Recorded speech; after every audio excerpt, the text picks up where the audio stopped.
The story begins in a fog-drenched city where Blade, weary from years of endless battles, senses a disturbing silence among the vampire clans. He's grown more isolated, questioning if his fight has any meaning left. Rumors of an ancient blood cult resurface, one said to worship a being older than Dracula himself. Blade feels the old fire burn again. Something dark is moving beneath the world, and it's calling his name. Late one night, Blade hunts a small group of vampires in a deserted subway station. Among them is a frightened young vampire named Lira, who claims she was turned against her will. She tells Blade about the Crimson Circle, a secret council uniting purebloods and hybrids. Their goal: resurrect the Blood Mother, Lilith. Though Blade doesn't trust her, her fear feels real, and that's enough to keep her alive. As Blade investigates, he reconnects with an old ally, Hannibal King, who's now working undercover in vampire syndicates. King confirms the rumor: Lilith's cult has found her tomb beneath Eastern Europe. They're preparing a blood ritual using the DNA of Daywalkers. Blade realizes he's not just hunting them. He's their key ingredient. The hunter has become the prey. Meanwhile, Lira begins to show signs of humanity returning. Blade struggles to understand it. Her body rejects vampirism as if it's healing itself. Could she be proof of a cure? Or is it part of Lilith's manipulation? Blade's instincts tell him to kill her, but something about her reminds him of the life he lost, the mother he could never save. The trail leads Blade and King to Prague, where vampire lords gather for a midnight meeting. Disguised in shadow, they witness the birth of a new leader, Marcus Vanek, a charismatic hybrid with a god complex. Vanek preaches that Lilith's return will free vampires from their curse and make them perfect beings. The crowd chants her name like a prayer that makes Blade's skin crawl. Back in his safe house, Blade injects his serum and feels it weakening. His body begins rejecting it, his human side fading faster each day. He hides his pain, but King notices. "You're running out of time," King says. "Maybe we all are." Blade pushes him away. Emotions have no place in war, but deep down he fears the end creeping closer. The vampires strike first. The safe house is ambushed by Vanek's assassins, led by a silent warrior named Thorn. The fight is brutal, bullets, silver, and blood everywhere. King barely escapes, but Lira is captured. Blade stands amid the ruins, guilt and fury merging into one purpose: rescue her, no matter the cost. He seeks help from a secret group of vampire hunters known as the Nocturne Order. Their leader, a scarred priest named Father Darius, once fought beside Blade's father. Darius warns him that Lilith's resurrection isn't a myth, it's prophecy.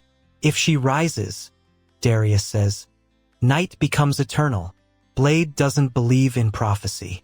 He believes in stopping it. Traveling with Darius's team, Blade faces his past in every shadow. Flashbacks haunt him. His mother's scream, Whistler's voice, the years of endless killing. He wonders if he's still fighting for justice or just revenge. The line between them has long disappeared, but this mission might be his last chance at redemption. In a stormlit castle beneath the Carpathian Mountains, the Crimson Circle begins their ritual. Lira, chained and bleeding, is forced to serve as a vessel for Lilith's rebirth. Her blood carries traces of Blade's, Daywalker blood. The fusion of their DNA could awaken something neither human nor vampire, something divine. Blade storms the castle with fury unlike any he's ever felt. The air reeks of blood and incense, screams echoing down the halls. Thorn stands between him and the ritual chamber. Their duel is silent but vicious, every strike fueled by centuries of hate. Blade wins, but not without scars deeper than flesh. As the ritual completes, the ground trembles. Lilith rises, beautiful, terrifying, ancient. Her presence makes even vampires tremble in worship. She calls Blade her firstborn, claiming his powers came from her curse. For the first time, Blade hesitates. Everything he believed about his origin shatters. King bursts into the chamber with explosives, yelling for Blade to move. Lilith's scream shatters the walls. Blade faces her, torn between rage and disbelief. Lira, barely alive, whispers, "You're not her son." You're what she feared. Those words break the spell. Blade raises his sword, ready to end it. The battle between mother and son becomes apocalyptic. Lilith commands blood itself to obey her, and Blade fights through rivers of crimson fire. She offers him immortality and peace, an end to suffering. But Blade refuses. Peace doesn't come from monsters, he says, and drives his sword through her heart. Lilith explodes in light and ash. The castle collapses.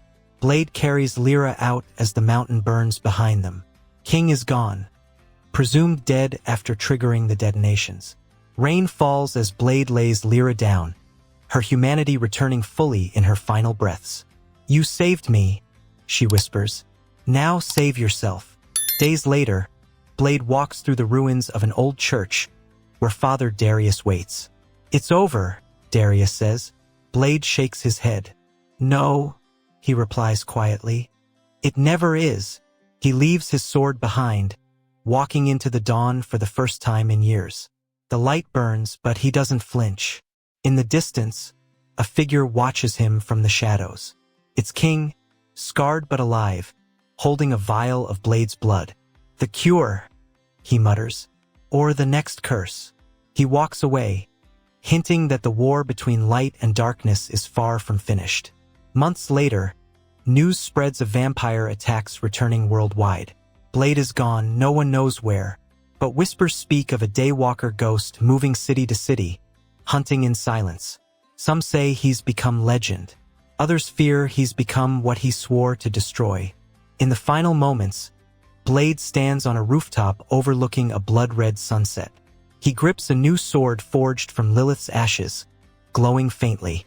His eyes flicker between red and brown, human and vampire, balanced at last. "Let them come," he mutters. The hunt begins again. Weeks after the battle, Father Darius gathers the surviving members of the Nocturne Order. They've discovered new vampire mutations resistant to sunlight. He fears Lilith's death unleashed something in the bloodline. Darius sends word across the world. The war has only evolved, and humanity must prepare for a darker age. Meanwhile, King experiments with Blade's blood in secret. The serum begins to move on its own, reacting violently to sunlight. He realizes Blade's DNA has changed. It's no longer half-human. The blood now carries traces of something divine, something neither mortal nor cursed. King starts to question if Blade truly destroyed Lilith or absorbed her essence. In Tokyo, an underground vampire syndicate resurrects Thorn using forbidden blood magic. Now fused with ancient powers, Thorn becomes something entirely new, a hybrid shadow who vows revenge. His mission: hunt down the Daywalker and claim the power of Lilith's ashes. The hunt that Blade began is about to turn back toward him. Blade, now wandering the world alone, senses the darkness growing again. He fights in silence, never staying in one place. Nightmares haunt him, visions of Lilith whispering in his mind, promising he'll never escape her. Sometimes he wakes with his sword glowing in his hand, and blood that isn't his own drying on his skin. The final scene returns to that same rooftop months later. The city below flickers between shadow and flame. Blade stands, silent and cold, as thunder rumbles above. "They never learn," he says softly, unsheathing his sword once more.